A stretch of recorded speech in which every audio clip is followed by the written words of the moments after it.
the webinar 10 of Incredible Michaelites. So it's all about St. Michael's 1858. So there are multiple incredible Michaelites we have seen in the last 9 episodes. And with me, we have got Amber Sir as a co-moderator, because he knows the school better than anyone else. Today in our panel, we have got Mr. Shafi Alam, 1969 batch. He is an IPS officer and served for 37 years in the service. We have got Mr. Asad Alam, 1980 batch St. Michael's, Regional Director, World Bank. And we have got Mr. Harpreet Singh, 1983, Indian Postal Service batch of 1992 with us. So as the flow goes, we go with the school stories with Amber Sir along with the panelists, and then we'll come to the professional side of it. And towards the end, we'll take one line of yours for the Incredible Michaelites and the Alumni Association, followed which we will have one of the Irish brothers with us. His name is Brother Whelan. So Brother Whelan will be there to bless all of us, all the alumni, and some of the stories which he can remember from the school days. So he was there in St. Michael's till 1969. So it's a good juncture. So let's start. Over to you, Amber Sir, the school stories of Incredible Michaelites. Thank you, Nishan. Welcome everybody to the Incredible Michaelite number 10. Well, let us first begin, with wishing a very happy birthday to an incredible Michaelite who started it all, who started the Incredible Michaelites. So, wish you a very happy birthday, Nishant. Yeah, happy birthday. Yeah, very happy birthday, Nishant. Happy birthday, Nishant. Thank you. Okay, so we have 3 incredible Michaelites. And when we talk in terms of St. Michael's, well, St. Michael's was established in 1858, which was 1 year after the First War of Indian Independence. And then, of course, St. Xavier's, the other premier school for boys then, started in 1940, yeah, 2 years before, the Quit India movement. Okay, so St. Michael's, well, I have in my mind 3 sets of, original Michaelites. The first ones, all right, who were admitted by the Capuchin brothers, the Irish brothers, and they passed out, all right, before 1968. So they are the most original Michaelites. The second, all right, we have one of them over here, that is Mr. Shafi Alam. Okay, so he was in St. Michael's under the Jesuit fathers for 1 year, and he passed out in 1969. And then we have the third set of original Michaelites, which does not include me, all right? That is, we have Mr. Asad Alam and Mr. Harpreet Singh, all right, who came to St. Michael's after the Jesuit fathers had actually settled in. And then, of course, they passed out and went on there to perform their incredible journeys.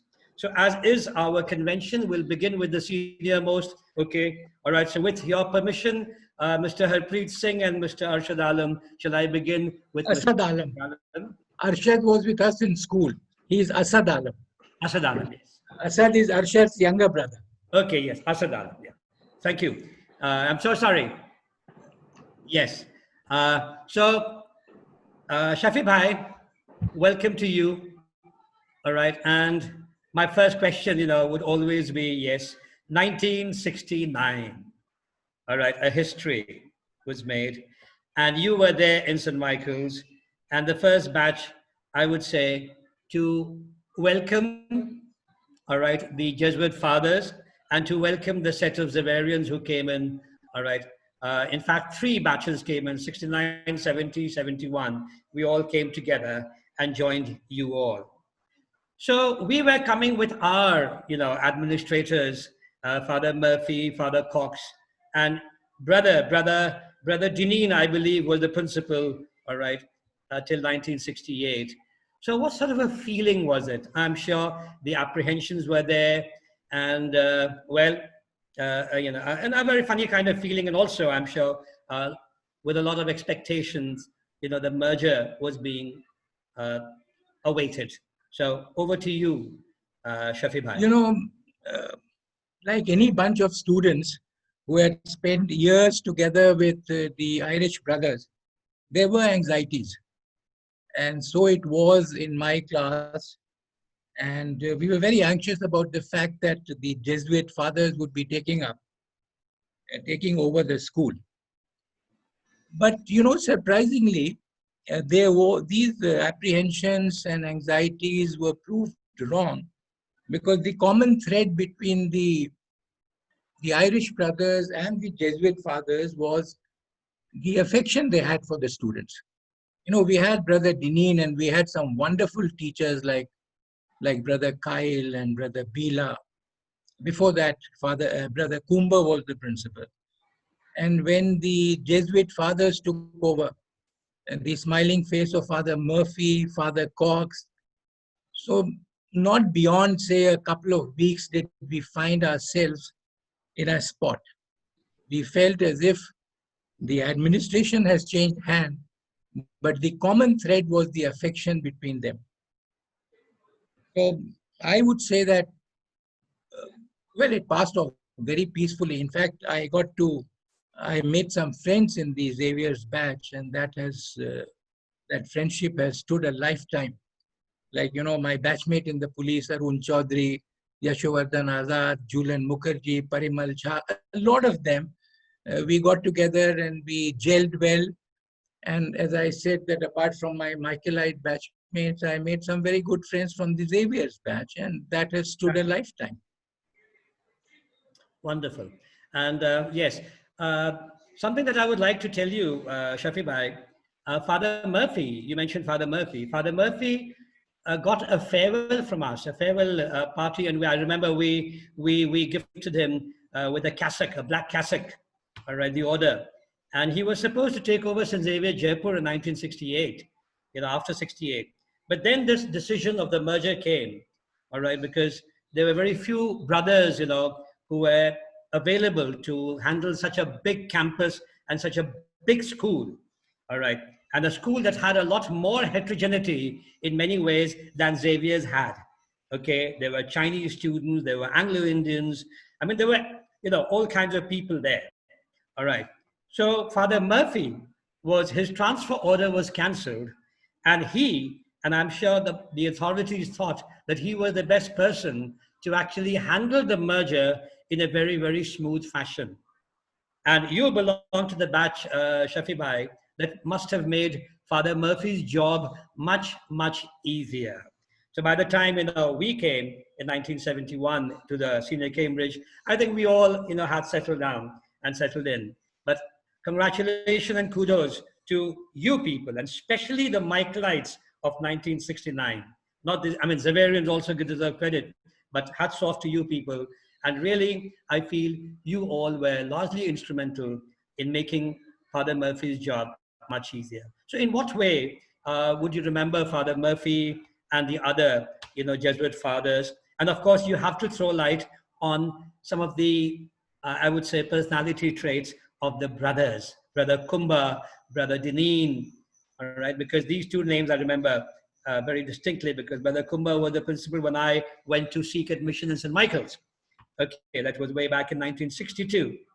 All right, but somehow or the other, then Father Murphy took me there in St. Xavier's. So my parents thought that, okay, St. Xavier's was right in the heart of the city, so it would be more accessible. And, so.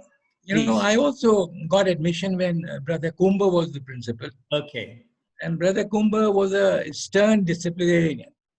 What I remember of my early days in school is the inspection in the corridors that Brother Kumba will carry out before the classes. Your uniform, your nails, your shoes were shining. But every time you met him outside the classroom, he was an affectionate man. And that tradition was carried on by Brother Dineen. And then, as I told you, I had a wonderful English teacher, Brother Kyle. In fact, he introduced the art of writing in many of us. In fact, he asked two of my classmates, one is Rizvi, who is settled in Patna, and one is a doctor, Arun Chaudhary, who is in England. He retired as a psychiatrist, and he's now settled in Scunthorpe. These two people started writing, scribbling daily news items on a paper and some gossip, which was known as the Tatler. And they would put it on in the classroom. And I still remember we would be terribly interested to go and read what was observed, which was not commonly observed by friends. And we had Brother Bila, as I was talking to Nishant yesterday, or I think it was Amber, you only, who said that whenever he would lose his school, he would shut his eyes, but never shout at the students. So these were the wonderful teachers we were trained under, Brother Bila, Brother Kumba, Brother Kyle, and then we had this set of Father Murphy and Father Cox. Father Murphy, I would always remember, you know, even in my police career, we used to call some subordinate officers who had this knack of having a memory that stretched back to, say, 20 years, and we would ask him about gangs and criminals. But I have yet to come across a person who had who has had as phenomenal memory as Father Murphy had. You know, Father Murphy, once he met you, he knew the members of your family, he knew what your father did and how you were, you know, bracing with the change. Yeah. And then we had Father Cox. I mean, he is the man who really taught us what English language really was. You know, making us write essays every other day and passing remarks on each paper. So I have very, you know, it's very often said that when you recall. Did you make use of Father Cox's casual library? That I did even during my career when I was posted in Bihar in different places. Whenever I would come back to Patna, I would visit Father Cox and would borrow a few books from him. And, you know, he was, as always, very magnanimous and very affectionate. And this is one of the books, you know, that he had written. This is called A Wonderful Person Called You. And it's all about students. It's all about, you know, adolescents, health education, actually. I mean, and written in a very spontaneous and a very student-friendly and easy-flowing style. I wish I knew of this book. I'll still get a copy of it. Yeah, if you don't, because it's a very old book. All right, he wrote over here.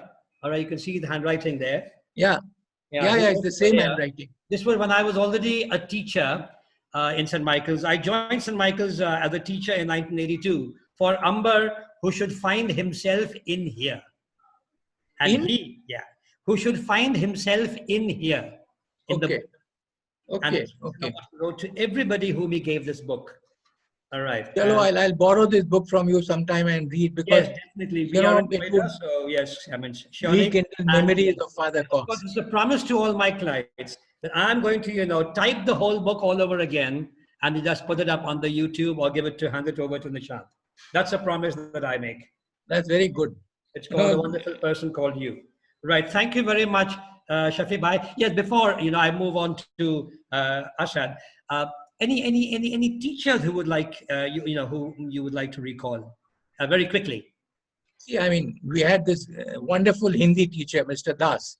Okay. Oh, what a soul! Yeah. Mr. Das, another affectionate man. Yeah. Mr. And Paul he taught us the nuances of Hindi language. Yeah.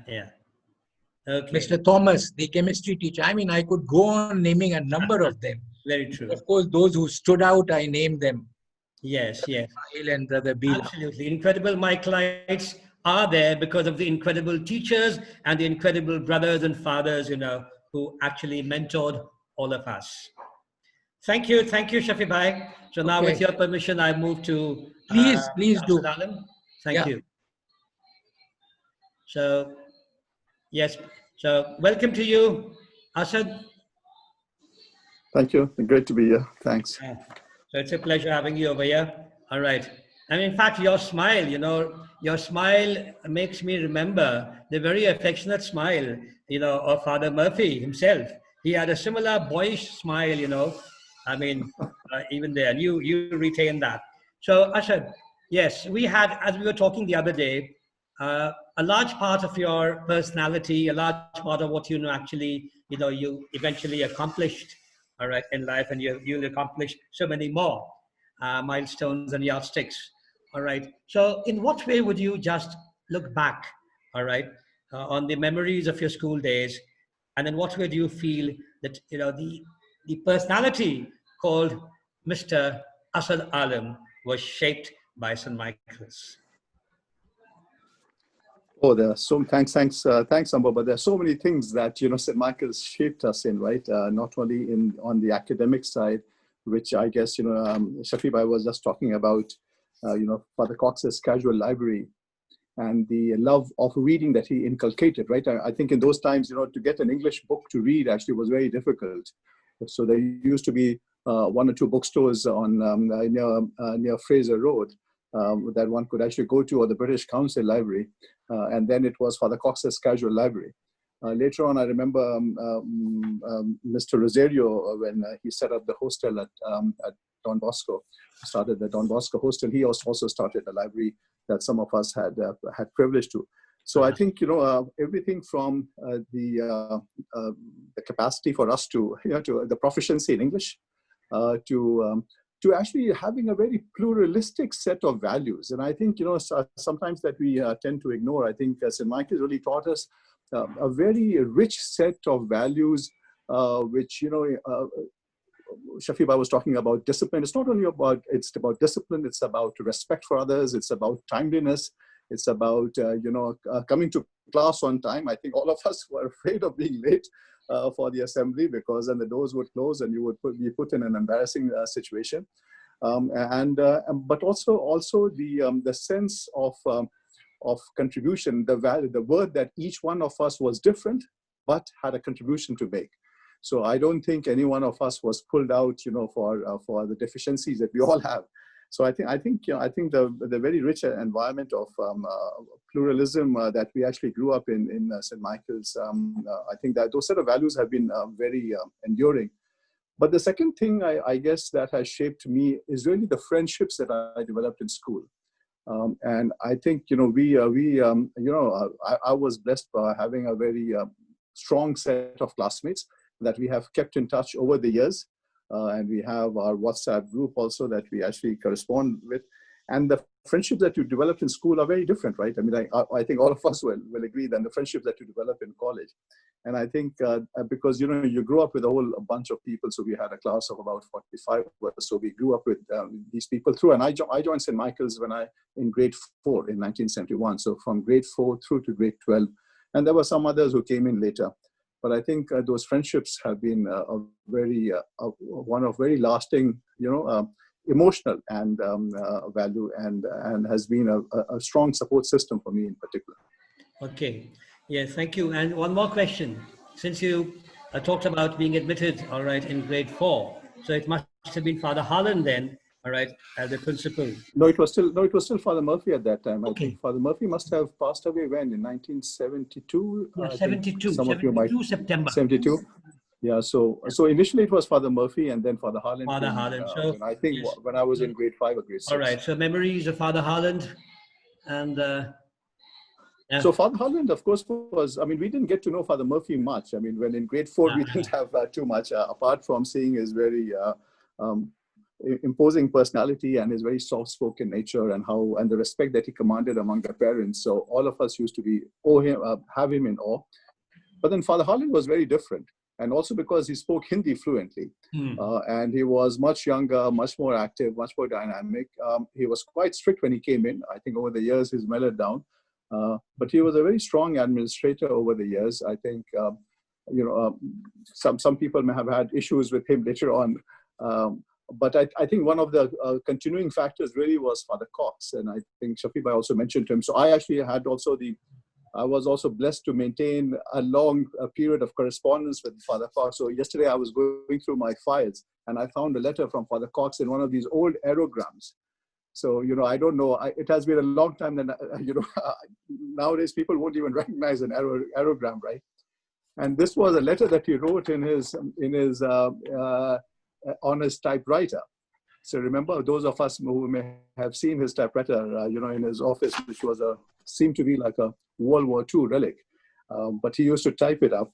and would give me a lot of advice on what to do when I was coming when I was going to England and then to the States for studies. So I think those the guidance that Father Cox also provided, especially later on in life in the high school years, because he ended up being our teacher also in high school. That has been a very important part of the learning for us. I remember him telling us when I was coming to the US, he says, "Don't learn English from the Americans." And then all of us remember the quips, right? And that he used to make in class. Once I think there was a noisy neighboring class, and he excused himself, went out to try to quieten them. Immediately there was total silence from down the corridor, and he came back, as if he was blowing into a smoking gun, and then said, there was a case of constipation of the mind and diarrhea of the mouth, so that he actually put an end to. So these were the type. That was the environment with a strong sense of humor that we grew up in St. Michael's. Yeah, very good. Strong and subtle. Yeah. Okay. Amber sir, just quickly, Amber sir, 1 second. Asad Bhaiya, if you can just share the photograph of the front of the letter to us, should be great, sir. Because it's a good memory. Yeah, okay, yeah, just this one. Good memory for us. Thank you. Yeah. I'm amazed. Harpreet, this is a credit to the Indian Postal Service that these brown aerograms have still survived. It's not fragile. I'm amazed actually. The paper has still survived. It's almost like library paper. Fantastic, superb. And yes, and Asad, a bit about your association, with SCAN and the yearbook. All right, and I remember work being done by the students. No, I think Amber, you were. Yeah, you were. I understand you were also a moderator for SCAN. So I was fortunate actually. Father Harlan asked me to edit SCAN when I was in grade 10 itself. So that was quite early on. And then I stayed on as editor for 3 years, 10, 11, and 12. For 1 year in between, Arvind was also a co-editor. So we edited SCAN jointly. And it was a tremendous experience in terms of, not only in writing, but also in editing, and also the disciplining of actually getting out the different issues. Yeah. In fact, I pulled up some old copies that I still have of the SCAN. I don't know if SCAN still exists or not. So this is a picture actually, one of the issues with a vice principal that who had joined at that time. And each issue, we actually gave it a new look, and each issue had a different color on top. And this was after Father Cox here. You will see a story on Father Cox. He had gone away for a 6 month sabbatical somewhere and came back. But so I think working on SCAN was tremendous. I think Mrs. Ishwaran was a moderator for a couple of years. And I think she was one of the great teachers that we had. In fact, but then the other from Mrs. Gauri Ishwaran. But the other, she taught us. Obviously, I was nervous. Yeah, she taught us St. Joan of Arc, if I remember correctly, in +2. Yes. But then the other greater memory that I have is really of the Spring Fair. The Spring Fair, I think that was quite an institution for all young people in Patna. And for us also to not only to help the organization of it, but also the activities. It was quite remarkable, that we were able to pull it off year after year. And it was a student council event, right? So I think the student council was that ran the show. And I remember 1 year with Mr. P.S. Raj, our old, one of another great teachers of maths. We used to go out to try to fundraise and to raise, gifts for the different events. So I think, these are very fascinating memories of. Absolutely. Yeah, thank you so much. In fact, St. Michael's really taught us to be a leader, and at the same time taught us that you can't be a leader without being a part of the team, all right, in a very involved sort of way. And that's exactly what, St. Michael's legacy is all about. Now, with your permission, Asad, I'll move on to the youngest incredible alumnus, all right? Harpreet. Hi, sir. Good evening, everyone. Good evening, Harpreet. Welcome. And so you belong to that third category of genuine Michaelites, okay? Right. Yes, of course, not the most original, but then in that sense, yes, genuine, because you got admitted in Michael's and you passed out. All right, you did your schooling, your 12th standard from St. Michael's as well. So Harpreet, I'm sure you have some very, very fond memories. All right. And your smile is still, I mean, the smile, I don't know, I mean, the smile of these, all the Michaelites. All right. I mean, remains absolutely, absolutely boyish, and and I'm sure even that smile, somehow or the other, we learned how to smile even there, in a proper way, so as the person with whom we interact, okay, really reaches out to us and we reach out to them in a very wonderful way. So your memories of St. Michael's, Harpreet, and I'm sure you would talk mostly about Father Harland, because I'm sure Father Harland must have been, at the pinnacle of his St. Michael's stint. And as Asad pointed out, not only English, not only Hindi, but he knew fantastic Bhojpuri as well. Okay. And of course, I remember I have some very fond memories with you and your friends, and we did lots of plays together. One act Right. play, Right. which I was supposed to direct, but then you people were directing it more than I did. Okay. So, yes. So your memories, Yeah. Harpreet, Yeah. Thanks, sir. your, In your fact, friends, your yeah. teachers, all right, the educational administrators, and the activities that St. Michael's provided to shape you. Yeah, so in fact, when I joined in '75, Father Murphy was still talked about by the senior batches, and he was a really, towering personality that still dominated St. Michael's and the conversations that happened there amongst the teachers as well. And then we had Father Harland. He was the principal when we joined, and of course Father Cox, who I got to know, when I was, I think, in class 6, 7 onwards, and we joined the casual library, etc. So Father Harland, in fact, with both these gentlemen, my association with them continued long after I had left school. And in fact, Father Harland, I remember my father was posted in Calcutta, and I was studying in St. Xavier's College, Calcutta. I think I was in second year, and the phone rang, and it was Father Harland. And he said, "I'm in town, and where are you?" And he happened to be somewhere close by. So he dropped into college, and we sat on the grass in the lawn, and we had peanuts. And we just talked, and he was so comfortable just sitting around there talking. And he dropped in the evening to see my parents, and that was, I think, the last I saw of him. And with Father Cox, of course, I mean,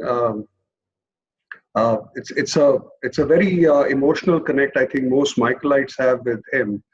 And in fact, when I got married and I came to Patna, that's where my father was then, one of the first things I did was take my wife to the school. And we went and called on Father Cox. He had really aged by then, had difficulty walking and everything. But his casual library was still going strong. And we sat in his room, talked for a while, and so it was a great memories that I have with these two gentlemen, as I'm sure Asad Bhai and Shafi sir were talking about. They're wonderful, wonderful people. And I genuinely, I mean, it's not something that I just say, they really had a huge contribution to make towards whatever I am. Wonderful human beings. And the teachers, I mean, what can you say about them? I mean, they've given us such wonderful memories. In fact, when we sit down, Michaelites, once in a while, once a week, twice a week, when we meet, invariably, part of the conversation is always about some teacher or the other, especially Mr. Henry Francis. He gave us such fond memories. May God rest him in peace.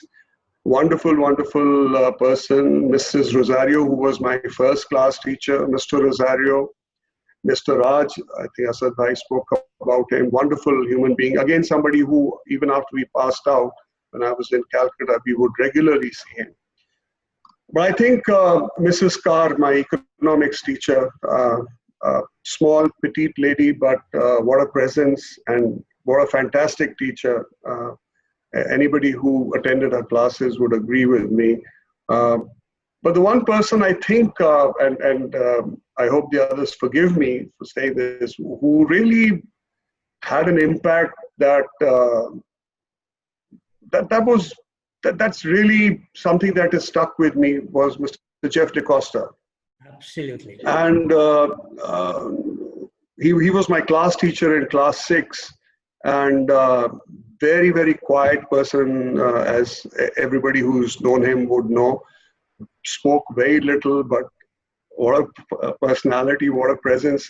And I still remember, I think it was 2008 or 2009, a bunch of us were in Calcutta, and we used to organize these old Michaelites meet in Calcutta. By the time I left, incidentally, we were 400 Michaelites strong. And the oldest member was from the 63 batch, Mr. Roy Dice. Still remember his name.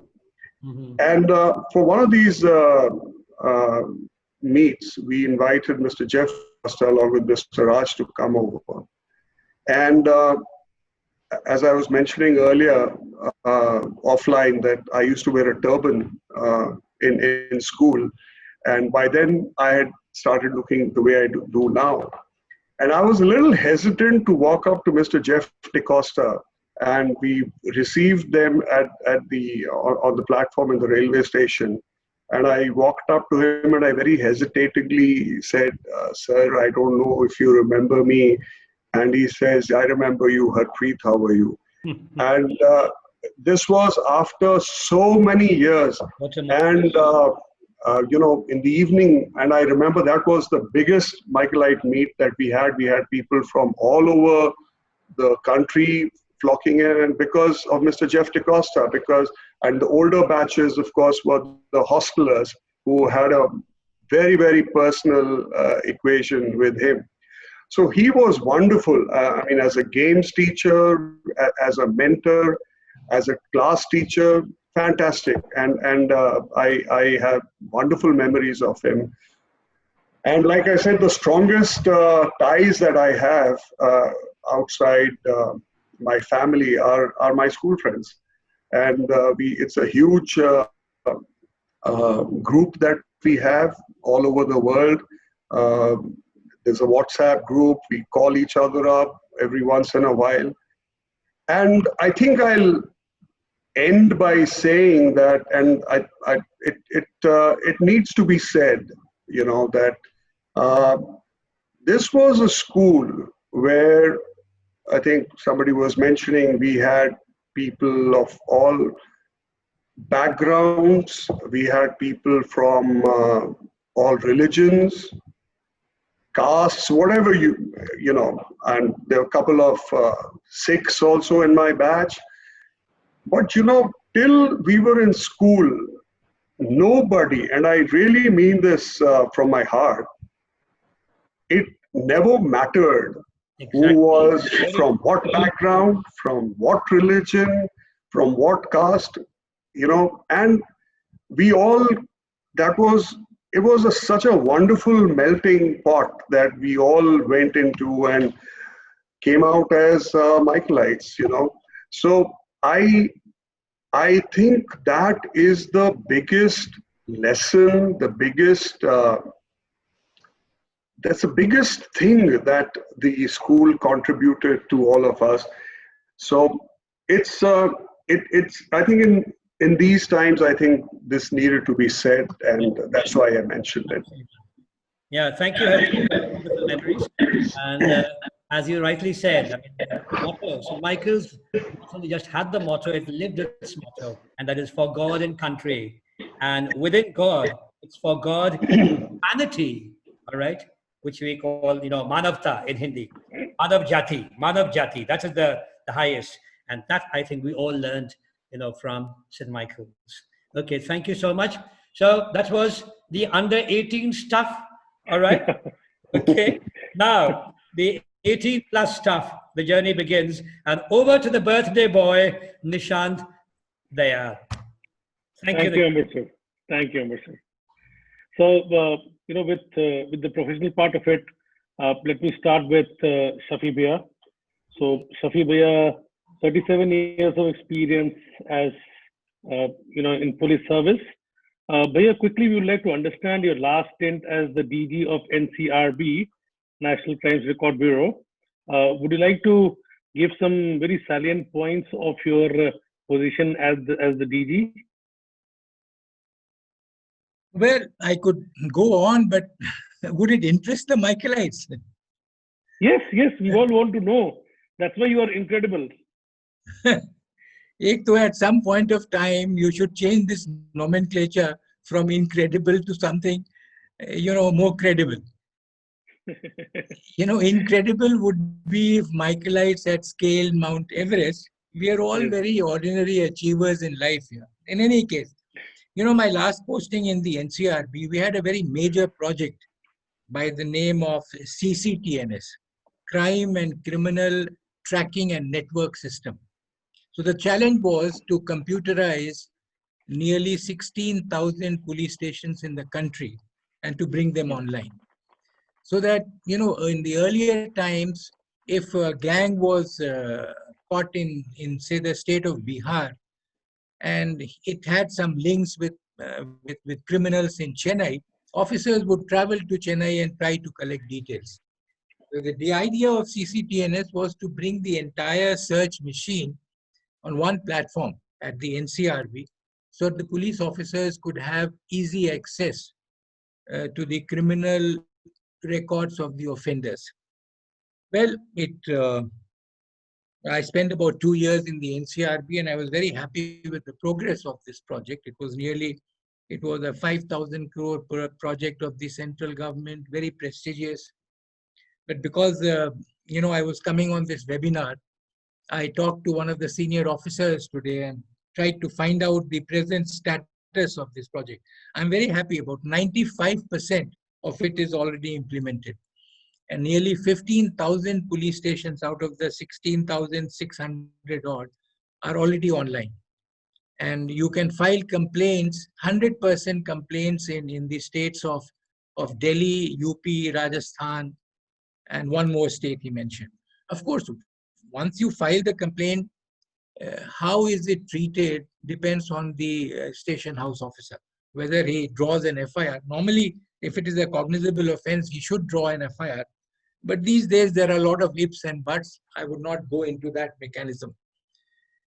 And he told me that the NCRB is already in possession of something like 240 million records of offenders of under different sections of the IPC from all over the country. And the police officers from different states have already started searching and looking for offenders whom they find had some links in the crime in their state. So I was very happy to see that, 15,000 police stations are online, and most states have been very enthusiastic. One of the challenges I faced in that 2012, 2013 was the changing the mindset of police officers. I used to travel to different states and address seminars in which I would draw all the police officers of the state who were in the field, and I would tell them, they had tremendous reservation because they thought that their authority was being compromised. If everything went online, who would come to them with requests and things like that? So that was a challenge, changing the mindset.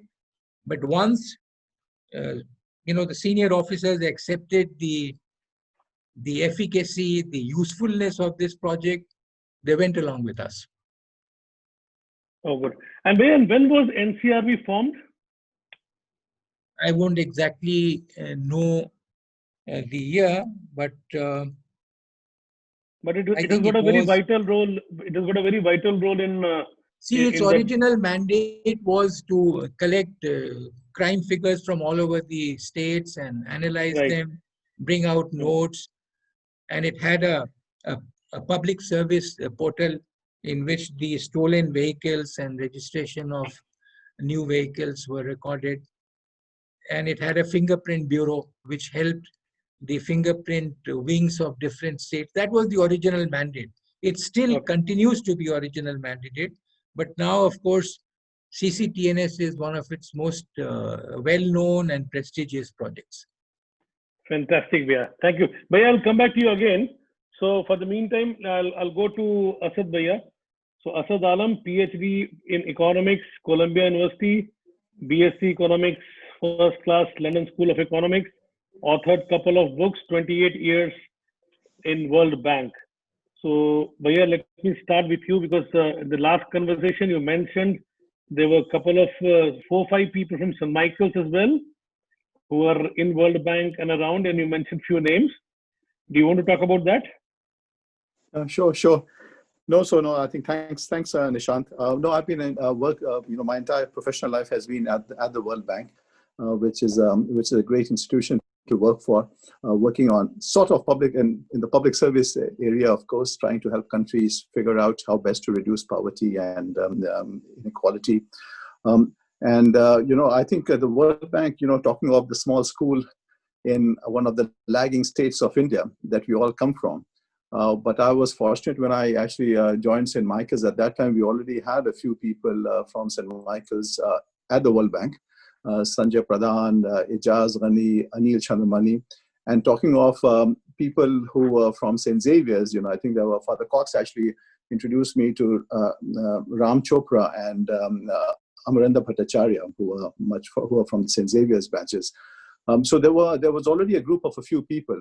And at one time, and then there were additions over the years. We had Neeraj Prasad, my classmate, Chandrasekhar Sinha.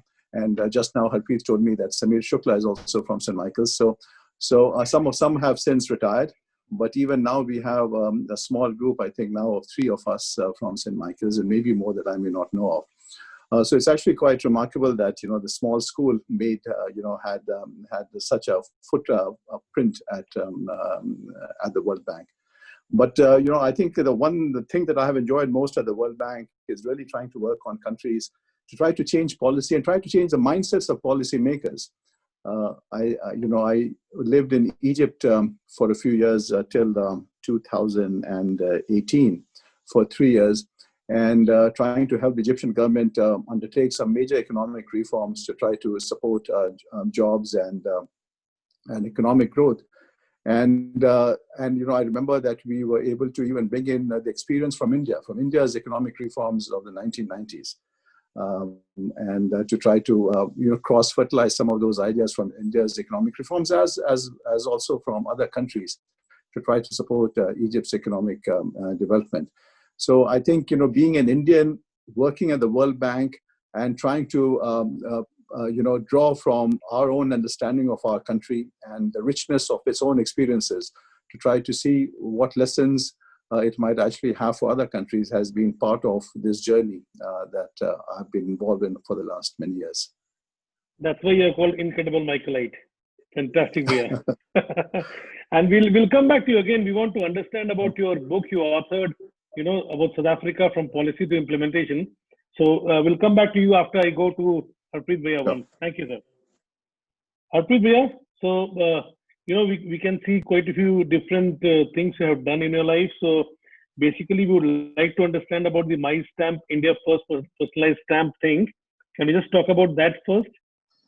Yeah, so that's an interesting exercise that I was involved in. So I think you're talking about the Khadi stamp that we came up with. Yes. So this was 2010. Yeah. So I was responsible for organizing a World Philatelic Exhibition in Delhi, which was in February 2011, and we'd been invited by the Thai government a year before for one of their events, and it also happened to coincide with the King's 50th year, anniversary of ascension to the throne. And they had come up with a beautiful silk stamp, which was wonderful. And I was coming back and I said, why don't we do something like that? And we discussed it, and then we said, okay, so we can either go for silk And then somebody else suggested, no, why not khadi? And I and a colleague, we walked down from my office on Parliament Street to the Khadi Gram Udyog in Connaught Place. And we asked him, how many types of khadi do you have? And he said about 8 or 9. So we said, minimum kitna lena hoga? He said, 1 meter to lena padega. So we said, 1 meter do. And we came back. And we called up the security press in Nasik, the Indian security press in Nasik, and we asked them to come over and we gave them the samples. This is what we have in mind. And they went back, and 2 days later they called back and they said that nothing's working because, the ink khadi is a very porous fabric, and he said the ink's spreading. But they were so enthused by the idea that this gentleman, Mr. Lahidi, I still remember, who was the general manager of the security press, he flew down to Bombay and the Khadi Village Industries Corporation, or whatever, KVIC in Bombay. And he got a khadi, which was not a pure khadi, but a blend of silk and khadi. And I remember 8 o'clock at night, one night he called me and he said, it's done, ho gaya. And then we went ahead and printed that, and we printed Mahatma Gandhi's image on the stamp. And that, to my mind, I think that's still the only fabric stamp that we came up with, and it was very well received. So, in fact, I have an image of that here. That's the cover. That's the cover, superb. Yeah, and this here, if you can see, this here is the khadi stamp. Still in a lot of demand, so that we did, and so it was wonderful. And the other experience that we had while we were doing the Indipex was, this concept of personalized stamps, which is very common abroad, but we are so bound up in, the bureaucratic red tape and what can be done and what cannot be done. But there is something magical in government system called the SPV, Special Purpose Vehicle, which is what I was a part of organizing the event. So we went ahead and we, developed an app. And again, Mr. Lahidi, who I talked about, who was a very, very enthusiastic collaborator on all these activities. We printed stamps and we developed an app. And because my powers, so without tender, I could order something only up to 1 lakh rupees. And I got this bunch of kids. And I said, can you develop an app? They said, yes. And I said, how much will it cost? So they said 3 lakhs something. I said, look, these are my powers. I don't have the time. The event is in a month's time, etc., etc. And these great kids, they came up and they said, okay, fine. And they did it for 99,995. And we developed an app sitting in my chamber, and they came up, and it was wonderful. And the first personalized stamp was presented to the president, who was the patron in chief of the event. Pratibha Patil was the president then, and with her image, and that was it. So yeah, those two were very exciting activities that I was fortunate to have been part of. Awesome, Bhaiya. Superb. Very nice. So Bhaiya, we'll come back to you again. So I'll go back to Shafi Bhaiya. Shafi Bhaiya, with your experience of 37 years, we know that you have worked in Bihar for 28 years. So now we would just like to understand, because we all come from that part of the world, what was the most challenging part of your Bihar tenure altogether, which you would like to share on this platform?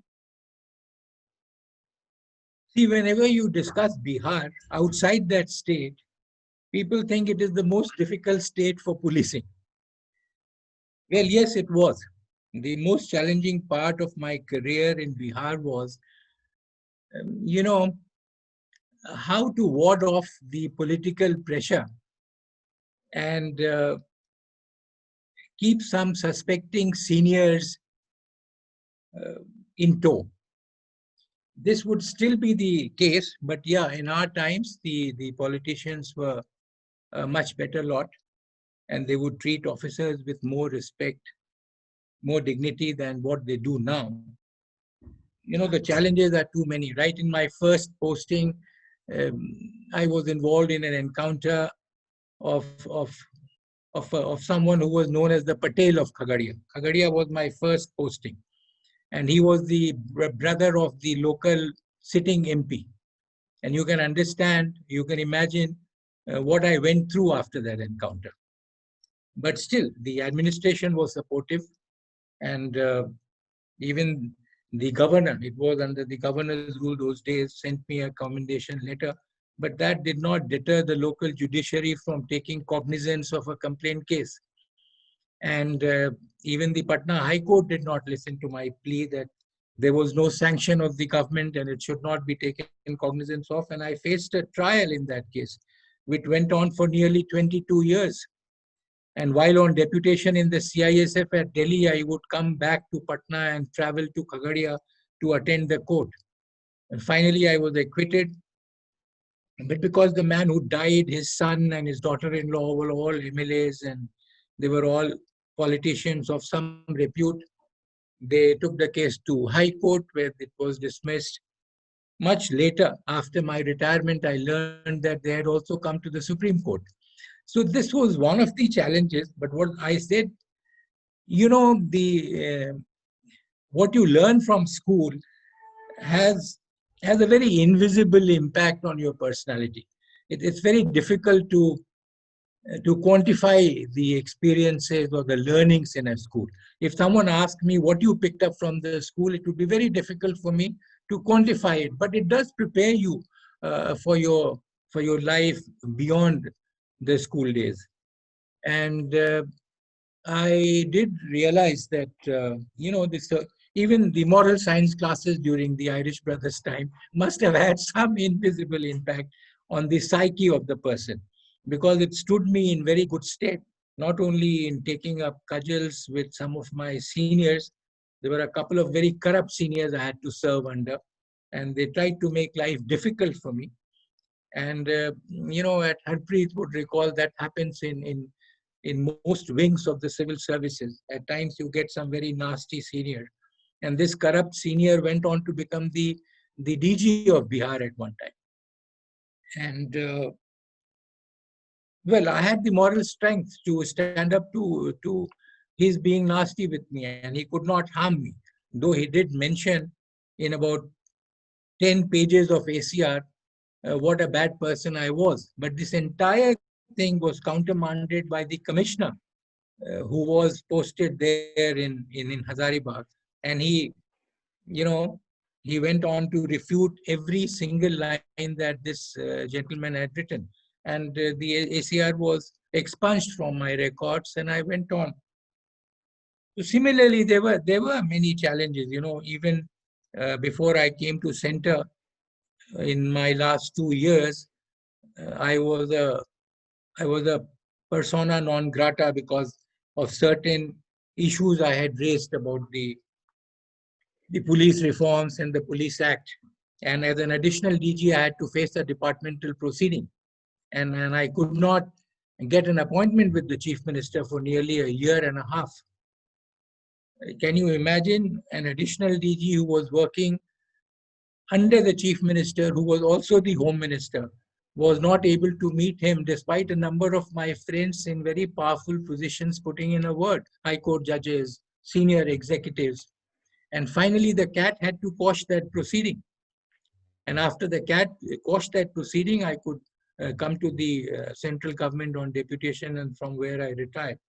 So, there are different types of challenges you face but I can also say that, serving in Bihar in the police was also very exciting, because I still get reports from people that the people of Bihar still have a lot of respect for officers in the district who can be fair to them, who can be impartial, and who do not, indulge in casteism and who are not bribe takers. They still have a lot of respect for such officers, and that is how we survived. And when Harpreet was talking about the caste and religion, the first time I got to know of the caste system is in the police service, because my subordinates would come and brief me who belonged to which caste. But till then, we were totally unaware of it.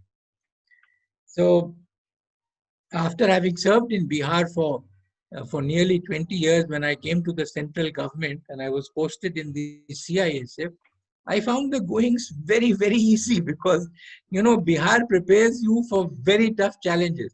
And Bihar also prepares you in dealing with very nasty seniors. And in politicians, actually the politicians were, in one of my first districts when I was transferred, the then Chief Minister, I can name him because he's no more there, Dr. Jagannath Mishra. He shifted me out of that place. He was very fond of coming and visiting Devraha Baba in Gopalganj. And during my transfer, he made a visit to Gopalganj. And when I received him at the airport, he told me in the presence of the district magistrate, who was also shifted because he was having a bit of a problem with me. He told me that your work has been very good, but I had to shift you because of political compulsion. And I've sent you to a better district. Such was the breed of politicians. 25 years later, I could not meet the chief minister despite repeated requests. Now I don't know what would have happened because things have been going, it's been sliding down. Very brave, sir. Very brave. I have to tell this. Thank you, sir. It was a great insight altogether. Asad Bhaiya, I'm going to come to you again. So Asad Bhaiya, same thing. We would like to understand the book you authored, South Africa from Policy to Implementation. And also if you can throw some light on fighting corruption, the public service from the views of the World Bank. No, thanks.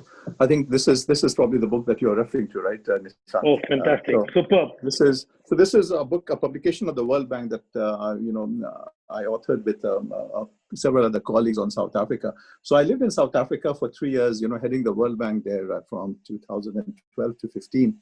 And so going to South Africa was extremely emotional because it's also a country where Gandhiji lived in his formative years and where he developed his concept of non-violence and non-violent resistance. So in fact, it was actually very fascinating for me as an Indian to walk along some of the same, corridors, so to speak, that Gandhiji had, visit the house he lived in Johannesburg, the prison cell at which he was incarcerated, etc. And also see in many ways his life, his work, his legacy still very much alive in the quest for social justice that still continues in South Africa. So I think those issues of racial and social justice that he fought many years ago, I think that's still work in progress in South Africa. So one of the things we were trying to do is trying to help the government overturn the legacies of the past, the bad legacies of apartheid and the major divisions in society that actually, have been perpetuated because of that. So, this book was trying to help capture some of the stories of the institutions, whether it's the making of the South African Constitution, which is a very, great piece of work, which actually draws a lot from the directive principles also of the Indian Constitution. Because when we went into digging how they actually developed the South African Constitution, they actually drew upon several other, landmark constitutions in the world, including from India and the United States and other countries.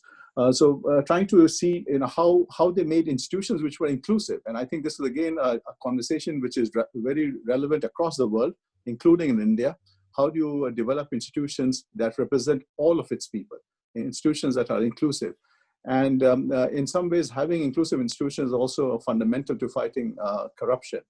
I think, Shafi Bhai also in his work the police service itself is an institution, and much of the work that public servants do is really to fight corruption. So how do you have good policies, good institutions, and how do you create a society which is open, with greater transparency, and that you have people, civil society and citizens actually exercising accountability over the institutions of the state. Because you could have institutions, but then you also need to have environment of accountability and systems of accountability. But none of that will happen if you don't have transparency of data, if you don't have transparency of government. So some of the things that India has done in terms of the access to information, the conflict of interest regulation, and the freedom of information, etc. I think those are fundamental elements of how you actually create an ecosystem and a culture for fighting, corruption.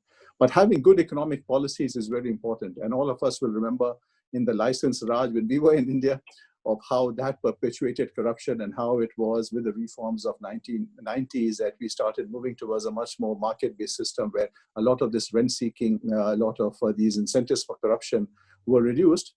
I think corruption still exists in many different forms in India, and not only in India, all over the world. I think it's there in different forms. But I think, so in a lot of what we do, it is very important to fight corruption, because otherwise it destroys the very, very foundations of growth.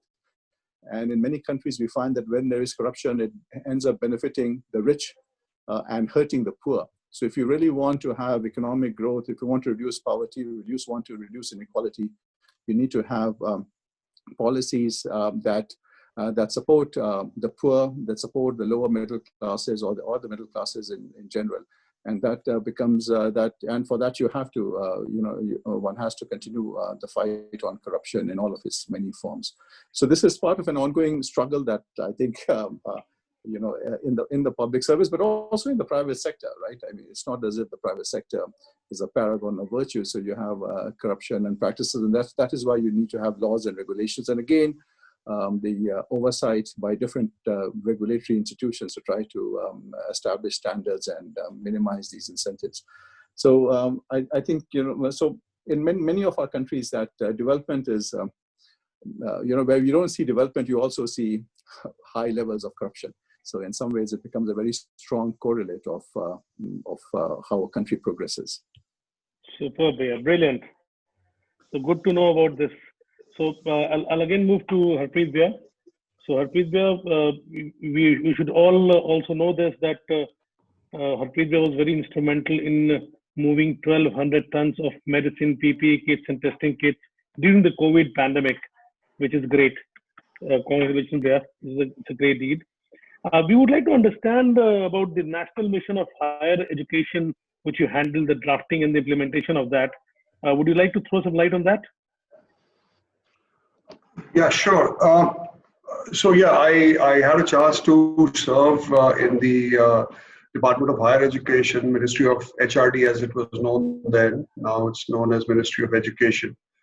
And those are, I think, 5 of my most professionally rewarding years that I managed to spend there. So this was actually, well, if you see how the higher education system in India is managed, it largely is managed by UGC on the university side and by the AICT on the technical side. And then, of course, you have the medical regulator, the other professional regulators, etc.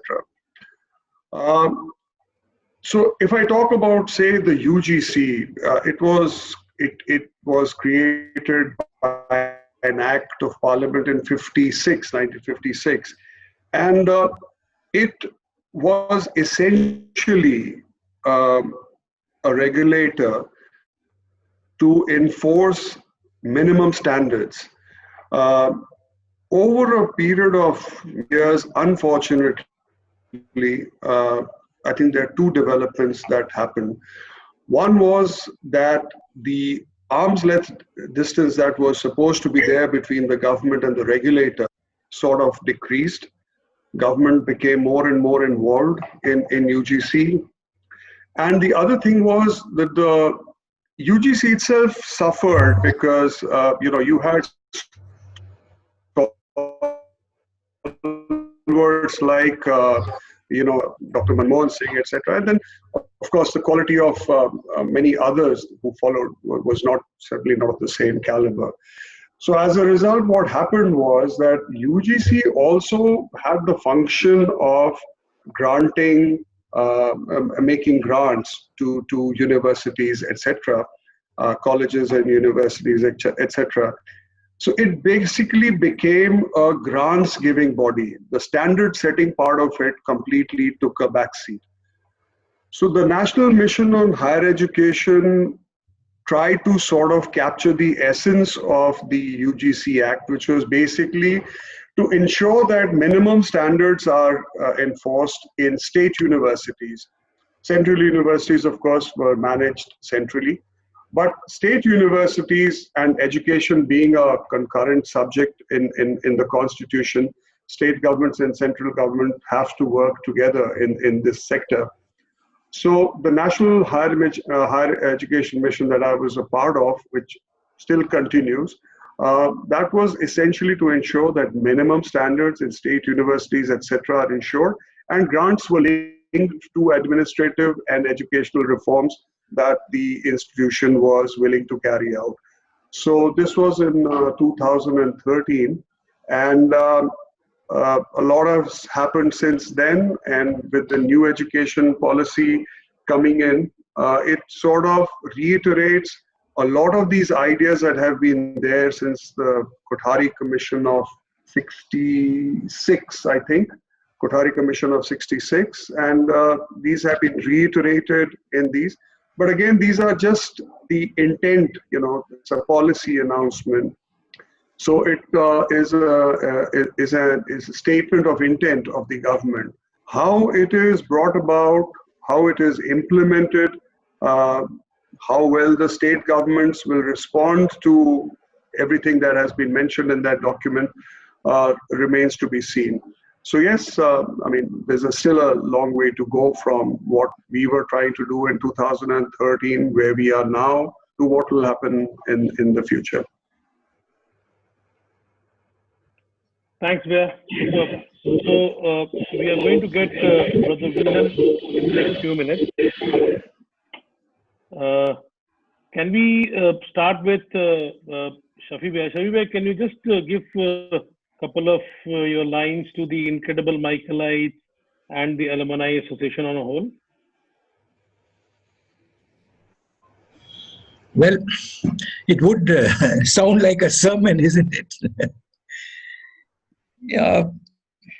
What really comes to my mind is to request all Michaelites, peer group, my juniors, I just want to tell them, don't get swayed by propaganda. Have a mind of your own. These are very difficult times. And these are times when people depend a lot on propaganda, on fake news. They want to create an environment which is imaginary, which instills fear in the minds of the people, which frightens sections of the society. So my sincere advice to all my Michaelites would be, don't get swayed by propaganda. Have a mind of your own. Thank you, Bea. Superb. Asad Bhaiya, can I have a couple of lines from you as well? After that very strong, statement by Shafi Bhai, I don't know, everything else will pale into significance because he has touched upon a very fundamental issue. No, but I think it goes back to values, right? In some ways, right? And I think we talked earlier about, of course, all of us, the values that we, are inculcated in us, a lot of it comes from our family, from our parents, from our upbringing. But St. Michael's had a big role in developing those values. And I think those values sustain us. I know that they sustain me on a daily basis. And I think that is what we need to be true to. But in terms of your question also, Nishant, in terms of how on the alumni network, I think you have done, this is brilliant. I think the fact that you came up with this idea to having this virtual library of anecdotes, I think this is brilliant. I think this also in some way serves to reinforce those values for our own experiences. And I think I think from your previous episodes also, people have talked about the values and how they have practiced it in their life. So I think it is a great motivational tool and helps us develop the network. Today also I made a new friend today through this conversation in Harpreet. So I think creating this this network is a very important tool. And I think in today's world, especially now that we are going more into the remote space, work from home, and God knows how long the pandemic is going to last, but the nature of work is changing quite dramatically.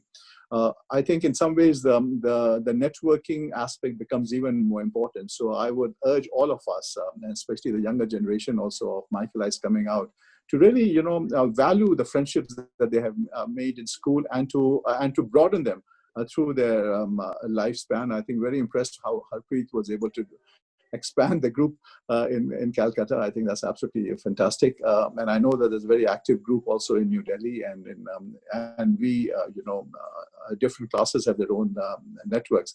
But I think, we should really value and treasure, because these are unique experiences that we all have. Thanks. Thank you, sir. Harpreet Bhaiya, your couple of lines on the Incredible Michaelites and the Alumni Association on whole.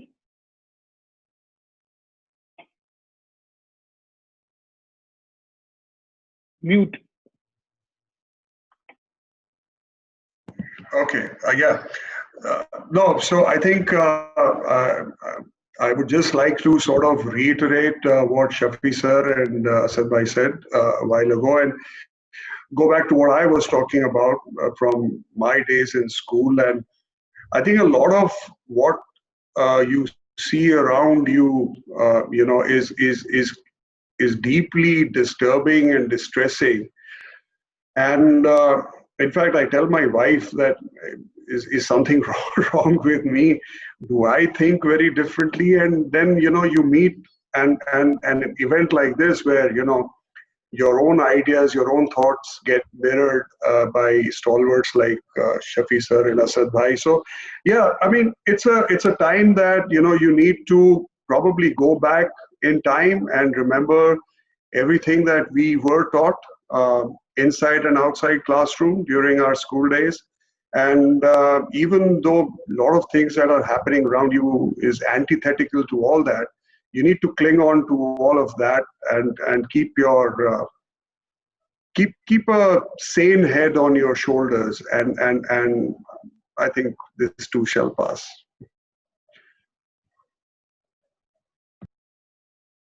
Today, as the guest teacher, we have actually got one of the Irish brothers, sir. So welcome, Brother John Whelan, and we have got Mr.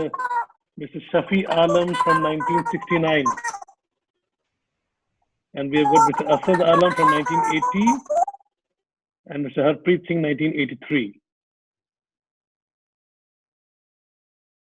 Welcome, sir.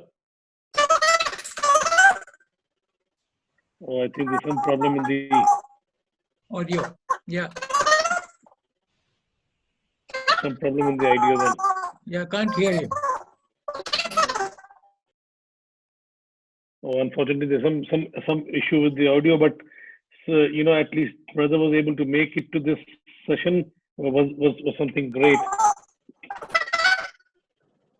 So the voice is not coming very clear, sir. Maybe you could log in again, Nishant. Yeah. Can you, Uday, can you just ask him to join again? Coming out and come again. Can you just do that again, please? Yes, I'm doing it. Just try to, maybe rejoin again.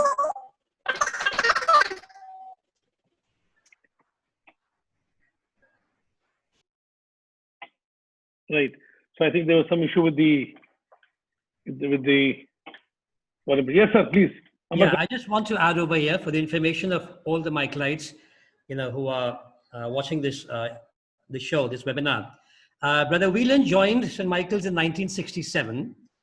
All right, and he was there for 2 years, 1967 and 1968. All right, my friends, who were boarders. Okay, all right, they told me about it. The day scholars would not remember him, but the boarders would definitely remember him because he was there looking after the hostlers, all right, of St. Michael's, all right, in 1967 and 1968. Amber sir, can we check if the audio is good now? Can you hear me? Yes, fantastically, sir. Please go on. Okay, you can hear me. Yes. Okay. So first of all, it's an absolute privilege to listen to what you've all got to say. And I feel like I'm standing on the shoulders of giants, absolutely incredible people. I'm really so touched by your stories and by your appreciation because we don't think that way. Can I tell you a little bit about my story then? Is that okay? Yes, please. I was 20 and in training in Dublin, and a brother came in from India and he said, we're looking for people in India. So and South America at the time. I put up my hand, and then on the 25th, around this time of the year, I set off to India. I knew nothing. I had heard of Jawaharlal Nehru, of Gandhi, but I knew nothing. And I arrived in India. And the day that I was on my, I don't know when you can see that, this was written in the newspaper on the day I was on my way to India. So I was already learning about it. And then I was sent to Kurji, Digagat, as we call it, in Kurji. And it was my first posting. And I was so scared because I didn't know, I'd never been away from home. I didn't understand what it meant to be away from home. And I think what came through to me was the friendship, both of the brothers that I was with and also the pupils of that school. And I remember, I was so touched by how kind everybody was. And that made it easy. I was in a country now, English was okay. My regret probably is that one sentence that I should not have learned was "Main Hindi nahi jata hoon," which at that stage meant, you understand what it means. Nobody should have told me that sentence because I needed to know Hindi. Just a little bit of association, a little bit of good news. Yesterday, the first Hindi temple opened in Ireland. After all these years, within 20 minutes, it was booked out for people to go visit. But because of the pandemic, they can't go. Our current Prime Minister, his name is Leo Varadkar, and he's from, his parents are from Maharashtra. So there's a strong association to Asad from the where a few years ago, we had this dreaded man who came to Ireland. He was a part of the Troika, and he frightened everybody in this country. Our finances were in ruin, and this, I can't think of the gentleman from India, came from World Bank. You might know who I'm talking about, and he sorted us out. There's a lot of association, but for me, I mean, we're talking now nearly 50 years ago when I was there. Yeah, correct. And I'm just overwhelmed. Now, I just noticed what happened then was I think I might have been there 2.5 years, maybe more, with Brother Janine. I knew nothing about the Jesuits. I think the Jesuits were there first of all. I didn't know this Father Murphy. We came in, and then the Jesuits, I think, came in subsequently, if that's the way I understand it. But for me, the most important thing was the men that you mentioned, the Brother Combs, the Brother Janines, the Brother Beelas, and what we call the lay teachers. Now, I left the brothers. I know you still have me with the lovely title, brother, but I actually don't mind that. I left the brothers in 1973 and came back to Ireland. I was the last Irishman. I was the last brother to go into India because in 1965, the government of India put restrictions. They kind of classified us as missionaries, but we weren't missionaries because we were just teachers. There was no missions as such. We just taught school. And so I was the last to go in 1965. There's now just one left, one Irishman left in India. He is over in Goa. So that's it. But I just feel a few things about school. Can I make just a few quotations that shaped really where I'm at. One was Maya Angelou, poet in America, saying, people will forget what you said, people will forget what you do, but people will never forget how you made them feel. And for me, the people I had associated in India made me feel better, made me feel at home, and made me feel wanted, and made me feel appreciated. And there's no value. You can't put a price on that, really. And so I'm touched really with all your stories. I'd written down some things that, education, referring to one of the speakers earlier, saying, what did he take out of school? And I'm looking here at Albert Einstein. Education is what remains when everything we've learned at school is forgotten. And that's maybe the way it is. I'm looking at a series on television at the moment called A Suitable Boy by Vikram Seth.